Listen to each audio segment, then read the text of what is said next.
안녕하세요. 대원 멘토 황대근입니다. 오늘 흥구석유 함께 살펴보도록 하겠습니다. 사실 원유 테마가 형성이 되면 가장 변동성을 많이 보여주는 종목이 바로 흥구석유다라는 말씀도 드렸던 기억이 나는데, 그만큼 변동성이 굉장히 높은 종목이기 때문에 리스크도 존재하는 게 분명하다. 자, 이렇게 말씀을 드릴 수 있을 것 같습니다. 현재 중동의 정세적인 부분을 봤을 때 이스라엘과 헤즈볼라의 계속되는 전쟁 이슈가 나와주고 있습니다. 사실 이란 같은 경우에 후티 반군과 헤즈볼라를 이용해서 이스라엘을 계속해서 간접적으로 공격하는 꼴이 되고 있는 상황인데, 11월 대선 그리고 7월 8월 전당대회 전에 이렇게 정치적이 빡빡한 상황에서 이런 전쟁 이슈는 계속해서 부각이 될 가능성이 높다라고 설명을 드렸었죠. 그래서 해당 이슈가 지속이 되고 있다는 점 다시 한번 말씀을 드립니다. 사실 누구의 잘못이다라고 이렇게 판단하기 굉장히 어려운 상황이 바로 전쟁이죠. 어쨌든 주가 관점, 흥구석유의 종목 관점에서 봤을 때 전쟁이 발생하는 측면은 긍정적으로 작용이 될 수 있습니다. 주가에 영향을 줄 수 있는 부분이기 때문에, 그래서 지금 전쟁의 현황이 어떻게 되고 있는지 함께 체크를 해보도록 하겠습니다. 자, 그리고 나서 이제 두 번째 테마라고 할 수 있는 부분이 있죠. 바로 시추입니다.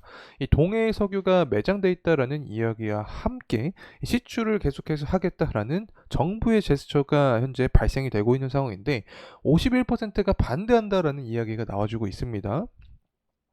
사실 정말 사람마다 다양한 가치관과 의견이 존재를 하기 때문에 이런 관점도 있다라고 생각을 하는데, 만약에 사실 경제성에 대한 부분이 존재할 것이다라는 어떤 확고한 근거가 있다라고 하면은 반대할 이유가 굳이 있을까라는 생각도 개인적으로 들고 있는 상황입니다. 그래서 이 동해석유 시추 관련된 이야기도 해보면서 원유 테마가 형성이 되기 위해서 결국에 유가가 상승을 해야 되는데, 유가가 상승하기 위해서는 어떠한 모멘텀이 필요할지 전반적으로 흥구석유의 중장기적인 방향성에 대한 부분 함께 파악해보는 시간 갖도록 하겠습니다. 구독과 좋아요 한 번씩 부탁드리고, 그러면 영상도 끝까지 시청해주시면 감사하겠습니다. 우선은 가격적인 흐름세 함께 살펴보도록 하겠습니다. 흥구석유 같은 경우에는 굉장히 큰 변동성을 지금까지 보여줘 왔었죠. 2023년부터 해서 주가가 강한 거래량과 함께 짧은 기간에 상승을 했던 시기가 존재를 했었고, 이 부분을 겪고 나면 기간 조정과 가격 조정을 거친 구간이 또 존재를 했었습니다. 항상 주가가 상승했을 때 우크라이나와 러시아 전쟁에 대한 이슈가 부각이 되면서 에너지 공급난이 있었죠. 그럴 때 유가가 상승하면서 흥구석유 주가도 상승하는 모습을 보여줬고, 최근 같은 경우에는 이제 이스라엘과 이란 전쟁이 있었죠. 그리고 나서 동해 앞바다에 석유가 매장돼 있을 가능성이 있다라는 이야기와 함께 원자재, 특히 석유 테마가 형성이 되면서 흥구석유도 주가가 상승한 모습을 보여줬습니다. 하지만 현재 구간에는 과매수 구간 이후에 가격 조정을 거치고 있는 상황이다. 자, 이렇게도 설명을 드릴 수 있을 것 같습니다.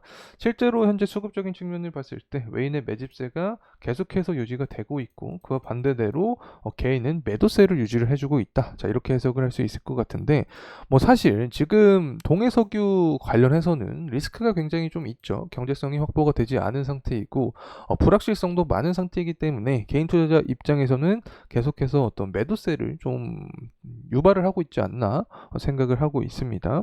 그래서 주봉의 흐름상 조금 크게 보게 되면 어쨌든 현재 상황은 5일선 구간에 놓여 있기 때문에 5일선을 이탈하지 않는 선에서 가격 상승이 일어나는 게 베스트 시나리오가 될 수 있지 않을까 생각을 드리면서 그럼 영상 좀 시작을 해보도록 하겠습니다. 자, 우선은 이스라엘군이 어떤 이야기를 해주고 있냐. 헤즈볼라가 우리를 확전 위기로 몰아넣은 상황이다. 이런 이야기가 있습니다. 사실은 이스라엘이 지난주, 지지난주만 해도 먼저 좀 전쟁에 대한 의지를 강하게 표출을 해줬죠. 당시에 유엔의 학교를 공격을 했습니다. 사실 전쟁이 일어나면 학교는 피하자라는 어떤 글로벌적으로 봤을 때 의견이 존재하는 만큼 학교를 공격하기 쉽지 않다라고 생각을 하는데, 이스라엘이 또 유엔의 학교를 공격을 했습니다. 그만큼 전쟁을 계속해서 이어가겠다라는 어떤 의지를 표출한 계기가 되지 않았나 생각을 하고 있는 상황인데, 그리고 나서 헤즈볼라도 이스라엘을 계속 공격을 해주고 있는 상황을 보여줬습니다.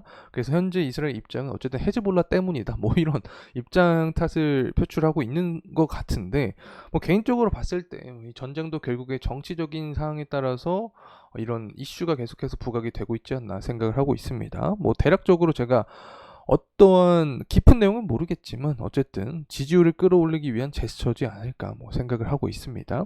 어쨌든 전쟁에 대한 부분이 계속해서 부각이 되면 흥구석유 주가에는 상승 탄력을 받을 수 있게 되는 거죠. 그리고 동해석유 시추 관련된 이야기를 해보려고 하는데 예산 투입에 50%가 반대를 한다라는 이야기가 나와주고 있습니다. 자, 물론 이 시추공 한 개를 뚫는데 비용이 약 1,000억 정도가 소모가 되죠. 그래서 최종적으로 정부와 석유공사는 5곳을 시추할 계획을 하고 있기 때문에 최소 500억, 많게는 조 단위 예산이 투입된다라는 이야기 때문에 아마 국민들이 반대를 하는 입장이 좀 있지 않나 생각을 하고 있긴 합니다. 사실 앞서서도 설명을 드렸지만 사람마다 입장차가 있고 개인차가 있기 때문에 어떤 의견이 맞다 틀리다라고는 할 수는 없겠지만 제 개인적인 생각으로는 경제성이 좀 확보가 될 가능성이 높다라는 의견이 있으면 이 정도 정부가 이 정도 투자는 좀 할 수 있지 않나 생각을 하고 있습니다. 왜냐하면 우리나라도 이제 정말 어떤 전환점이 될 수 있는 부분이기 때문에 저는 개인적으로는 정부의 투자는 긍정적으로 보고 있다는 점 개인적인 입장 다시 한번 말씀을 드립니다.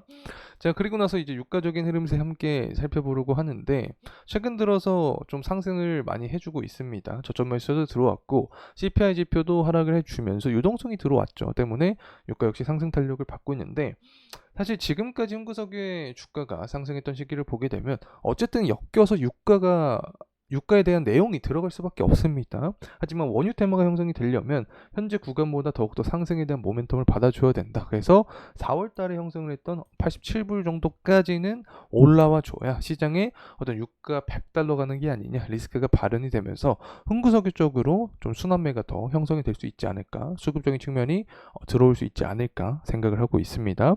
이렇게 유가가 상승하기 위해서는 일단 가장 중요한 부분이 바로 원유 재고죠. 6월 21일 날 원유 재고량이 나오게 되는데 공급치가 좀 떨어진 모습을 보여줘야 가격이 상승할 수 있겠죠. 특히 원유 재고가 굉장히 중요한 상황이 된 이유 자체가 현재 에너지 패권이 오펙 플러스에서 미국으로 넘어갔다라고 설명을 드렸습니다. 원유 생산량 1위 국가가 미국이기 때문에 이렇게 원유 재고량 자체가 굉장히 중요한 상황이 되었다. 그래서 6월 5일부터 6월 12일까지 계속해서 예측치보다 높은 모습을 보여줬기 때문에 6월 21일에도 만약에 비슷한 패턴을 보여주게 되면 공급이 늘어나니까 가격이 하락을 할 수 있게 되는 건데 만약에 6월 21일 날 지금까지랑 좀 다른 모습, 공급이 떨어진 모습을 보여주게 되면 유가 역시 상승 탄력을 받을 수 있게 된다는 점 다시 한번 말씀을 드립니다. 죄송합니다. 제가 지금 이 오전 8시부터 계속해서 촬영을 하고 있기 때문에 목이 좀 건조해서 말이 잘 나오지 않고 있다는 점 말씀을 드립니다. 자, 이제 돌아와서 가격적인 흐름세 다시 한번 살펴보려고 합니다. 흥구석유 같은 경우에는 지금까지 패턴이 굉장히 비슷하게 존재를 했었다라고 설명을 드렸었죠. 어쨌든 현재 구간은 저점을 계속해서 높여주면서 주가의 상승 모습을 보여주고 있는 그런 상황이기 때문에 앞서서 말씀드렸던 5일선을 이탈하지 않는 선에서 다시 한번 상승이 중요하다. 그리고 나서 상승을 한다면 6월 3일날 기록을 했던 이 고점 구간을 돌파할 수 있는 여부가 가장 중요하게 작용이 되지 않을까 개인적으로 생각을 하고 있습니다. 자, 이상으로 흥구석유에 대한 영상 마무리하도록 하겠습니다. 금일 시간이 도움이 되셨다면 구독과 좋아요 부탁드리겠습니다. 감사합니다.